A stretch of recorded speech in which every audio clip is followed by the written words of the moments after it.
E aí, essa galera? Meu nome é Nelly Nagaki. E se você já se perguntou como foi a colonização dos Estados Unidos, ou tá tentando estudar esse assunto e não tá indo muito bem, então fique ligado que esse é mais um vídeo do canal Que História. Pra gente começar a estudar esse assunto, a gente tem que entender que os Estados Unidos eram uma colônia britânica.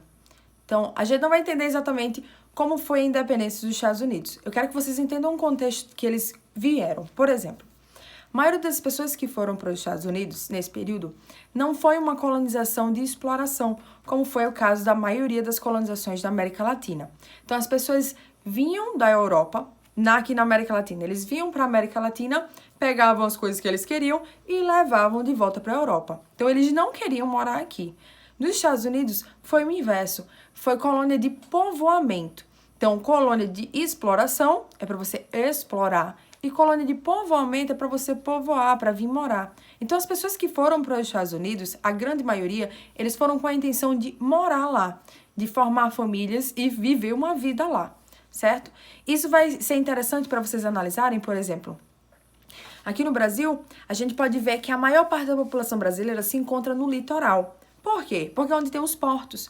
Porque as pessoas vinham da Europa, ficavam no porto, pegavam o que queria e iam embora. Então, até hoje no Brasil, a maior parte da população brasileira são cidades no litoral. Já nos Estados Unidos, as cidades mais populosas, vocês vão ver elas em locais completamente misturados. Você vai ter ela no meio, em cima, embaixo, do lado, do outro. Por quê? Porque essa galera chegava lá e procurava um canto para morar. Nossa, aqui tem um lugar massa, tem água, tem plantinha, dá pra plantar, vou ficar aqui. Tipo, ele não tá nem aí se tá perto do porto, se tá longe da capital, se tá longe de qualquer coisa do tipo. Ele foi lá para viver, ganhar a vida e começar a vida nova.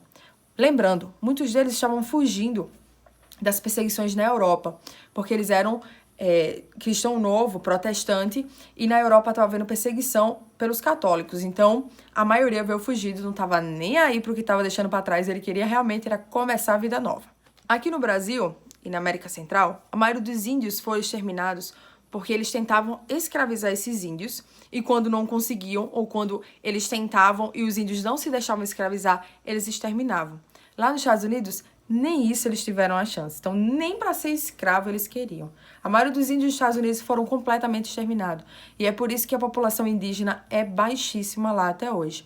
Se você for parar para pensar, aqui no Brasil você ainda consegue olhar para as pessoas e muitas pessoas você consegue perceber feições indígenas. Seja, por exemplo, uma bisavó, uma tia ou até alguém que você não conhece, mas você olha para a cara da pessoa e diz, caramba, esse cara parece um índio. Lá nos Estados Unidos, cara, é muito difícil você achar. Então, a quantidade de índios, descendentes ou pessoas parecidas com índios lá é baixíssima. Então, Pocahontas é raridade. Os Estados Unidos que a gente conhece hoje em dia não tinha esse tamanho nessa época. Então, vários territórios eles foram comprados ou conseguidos em guerra. Por exemplo, a parte de baixo dos Estados Unidos quase toda era território mexicano. E é por isso que a maioria dos países, das cidades, dos estados do sul, eles têm nome latino, eles têm nome em espanhol. Você pode ver, por exemplo, Los Angeles e tudo mais. Então, se vocês forem pesquisar a maioria dos estados e das cidades do sul, eles têm nomes latinos. Essa galera que foi para os Estados Unidos nesse período, né, que foram para essas colônias, eles defendiam a ideia do destino manifesto, a doutrina do destino manifesto. Eles acreditavam que o destino deles era ir para os Estados Unidos, porque lá era um local que eles iam conseguir em abundância tudo o que eles queriam. Então, esse era o destino dele. E quando ele chegou nos Estados Unidos, que eles encontraram tudo o que eles precisavam para crescer e evoluir, principalmente depois encontraram o tão querido e precioso ouro, então eles tinham certeza, cara, esse é um lugar sagrado.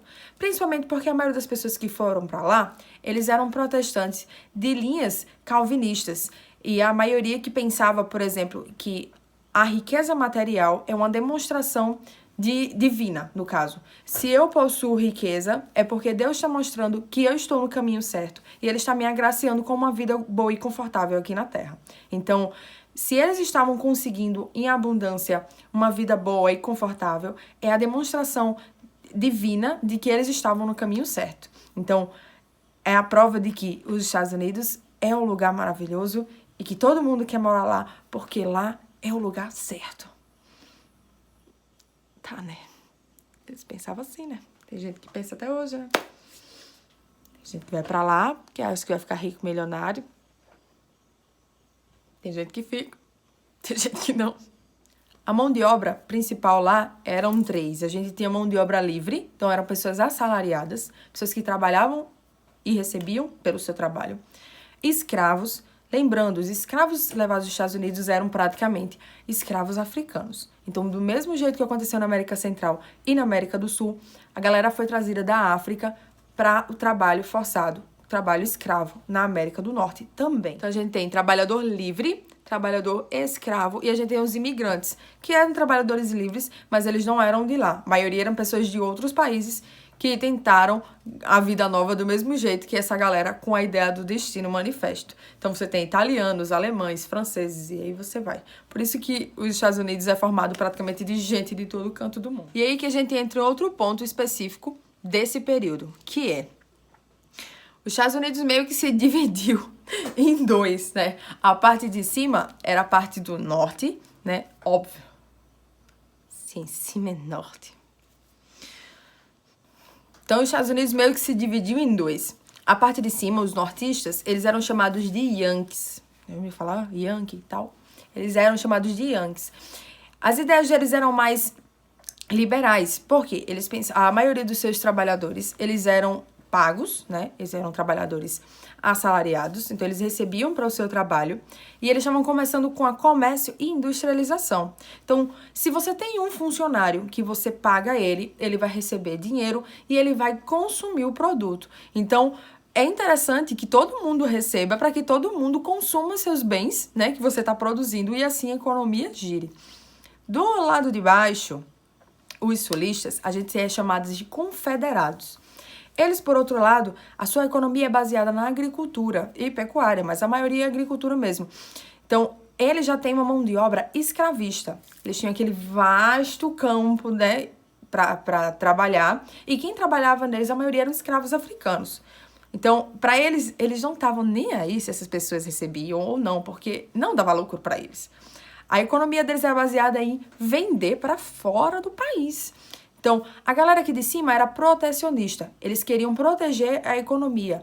Então, para que eles mesmos comprassem e vendessem para eles mesmos. Então, fazem com que os produtos de fora viessem mais caros para evitar que as pessoas dos Estados Unidos comprassem de fora. Já a galera do Sul era completamente contra isso. Eles queriam realmente que os produtos de fora fossem baratos, porque eles não tinham indústria. Então, eles queriam comprar de fora e vender os seus produtos, né, as suas matérias-primas, mais em conta para eles poderem continuar com esse mercado. Então, começou o conflito aí. Esse conflito foi chamado de Guerra Civil. Sim, igual o filme da Marvel. Por que é Guerra Civil? Guerra normalmente é militar. Então, quando existe um governo lutando com outro, eles põem os militares contra outros militares. Então, é uma guerra militar e uma guerra normal. Quando não há militar, quando há pessoas normais, então quem não é militar é civil. Então, quando há uma guerra entre pessoas normais, né, pessoas civis é uma guerra civil. Então, essa guerra civil entre o norte e o sul durou por anos. E aí, como a gente já sabe, quem terminou ganhando essa guerra foi o norte. Uma das medidas principais que aconteceu depois foi exatamente a libertação dos escravos, o que fez com que a galera do sul ficasse mais pistola do que eles já estavam nessa época. Depois da Guerra Civil, vários conflitos ocorreram, principalmente porque, como o norte ganhou, ocorreu a libertação dos escravos, né? Aboliu a escravidão. E com a abolição da escravidão, o sul acabou com toda a sua economia porque ela era baseada na escravidão. Então, sem a mão de obra escrava, eles iam ter que comprar e pagar pessoas, né? Pagar funcionários. Então, sua economia já era. Então, o norte começou a se envolver muito mais, porque agora eles tinham pessoas, né, para comprar os seus produtos. Uma coisa interessante que sempre me perguntam é por que no norte, né, no norte dos Estados Unidos, no norte lá, né, a galera americana, por que não tem reforma agrária? Vocês perguntaram isso? Por que não tem MST, né, reforma agrária nos Estados Unidos? Porque a reforma agrária foi feita lá. Desde quando eles descobriram ouro no oeste, que muitas pessoas foram para lá, uma das pautas era: vamos dividir esses territórios que não tem ninguém e vender esses territórios ou dividir esses territórios para famílias que estão querendo povoar esse local. Por quê? Se tem uma família morando nesse local, ela vai produzir, ela vai aumentar o comércio. Então, a ideia é essa. Diferente do Sul, que queria que esses territórios ficassem para um grande território, para algumas famílias, né, para poder ganhar seus fundos e tudo mais. Então, como o Norte ganhou, esses territórios foram vendidos, divididos, doados para várias famílias que até hoje, né, muitas delas ainda estão lá, outras venderam. Então, não existe pedidos de reforma agrária nos Estados Unidos porque já aconteceu. Então, o Brasil até hoje tá nessa. Com a abolição da escravatura, também aconteceu uma coisa muito diferente do Brasil. No Brasil, quando aboliu a escravidão, a gente simplesmente olhou para os escravos e disseram: pronto, vocês são livres. Agora se virem. Tipo, de verdade. A gente não deu nenhuma estrutura social, econômica, nada pra eles. Tipo, imagina o cara que em muitos casos nem fala português, não tem nenhuma instrução, não tem nenhuma estrutura, não tem onde morar. Simplesmente agora ele é botado na rua e diz: te vira, cara. Então, você não dá nenhum respaldo para essa pessoa começar uma vida nova. Então, é por isso que no Brasil, por exemplo, as medidas de cotas é uma coisa, infelizmente, necessária.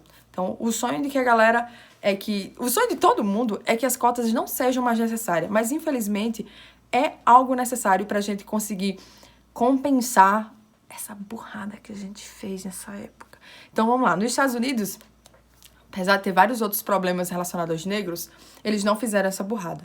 Então, quando eles aboliram a escravidão, eles criaram cidades, eles fizeram estruturas, escolas, deram instrução. Então, as pessoas foram inseridas no mercado de trabalho, porque a ideia deles era novas pessoas no mercado, consumidor. Eles tinham que produzir, eles tinham que trabalhar, eles tinham que receber dinheiro, porque dinheiro ele vai comprar mais minhas coisas. Então, se ele tá trabalhando, ele vai ter dinheiro, ele vai comprar o meu produto e a economia vai rolar, entendeu?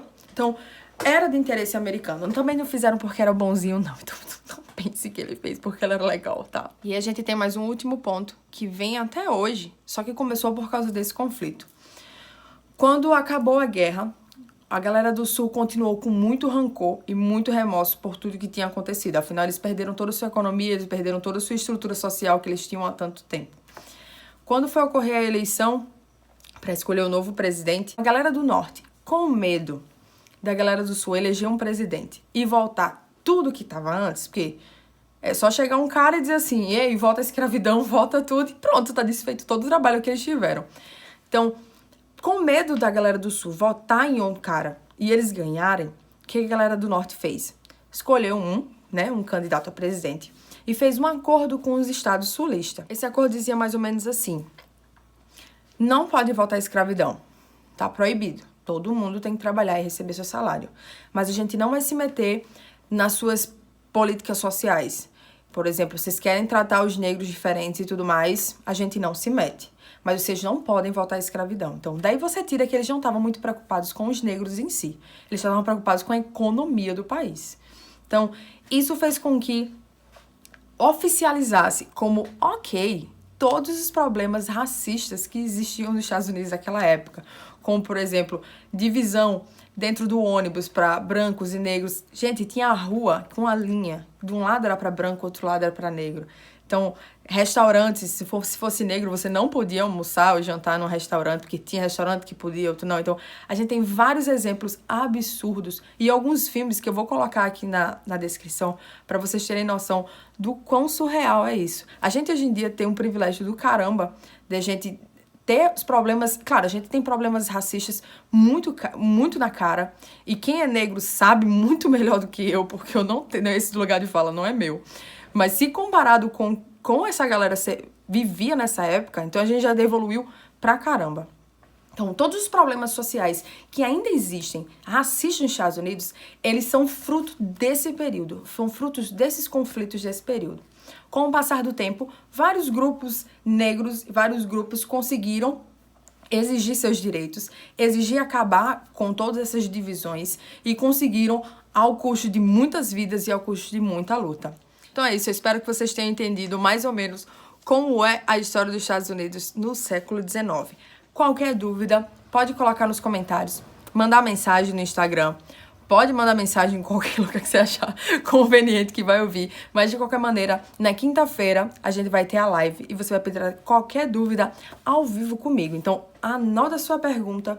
Se tiver alguma coisa que eu não falei, alguma dúvida específica, Professora, eu queria saber sobre a Ku Klux Klan, por exemplo. Ku Klux Klan foi um movimento que foi criado durante esse período. Várias sociedades secretas foram criadas nesse período. Então, tiver dúvida sobre Ku Klux Klan, tiver dúvida sobre essa galera, Martin Luther King, então, coloca aí nos comentários, anota no caderno e quinta-feira vamos tirar essa dúvida. Eu sempre vou falar nos meus vídeos sobre o lugar de fala. Porque quando eu tô falando aqui, eu tô falando como professora de história. Meu conhecimento é historiográfico. Eu sei de racismo, o que eu sei sobre a história fala do racismo.